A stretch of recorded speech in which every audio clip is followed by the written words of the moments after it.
Madam okay. என்ன night dinner என்ன? Night dinner வந்து பொங்கல் ஆ சட்னி. என்னடி நைட்டு பொங்கல் செஞ்சு வச்சுக்கிறேன்? நைட்டு வந்துட்டு நீங்க தூங்காம போன் பார்த்துட்டே இருக்கீங்கல்ல, ஆமா. அதனால தூங்கணும்ன்றது. அப்ப பொங்கல் சாப்பிட நல்லா தூங்கிடுவீங்கல்ல, அதனால பொங்கல் சட்னி ஏன்டி மிக்ஸில எடுத்து வச்சுக்கிற? அது ஒரு பாத்திரம் எடுக்கணும், கழுவணும், டைம் இல்ல, அதனால அதுக்கு. அடிப்பா, அது என்ன தெரியாது பக்கத்துல? இது வந்து காலைக்கு இட்லி சுட்டு தக்காளி சட்னி, தக்காளி தொக்கு மாதிரி. காலைக்கு அது காலை இட்லி சுட்டா டிஃபன் வேலை அது முடிஞ்சிச்சு. பக்கத்துல என்ன ஸ்டீல் குண்டா வச்சிருக்கிற? இது வந்து நாளைக்கு மத்தியானத்துக்கு தயிர் வைக்கிறதுக்காக வச்சிருக்கேன். நாளைக்கு மத்தியான சமையலுக்கு இது. அப்படியா?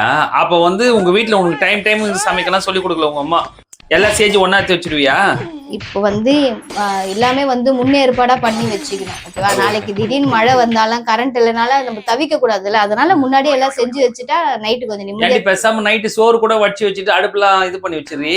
அதுதான் அந்த அவசரம் தான் மத்தியானம் செஞ்சதே கொஞ்சம். அவ்வளவுதான், நம்மள முடிச்சு விட்டீங்க போங்க.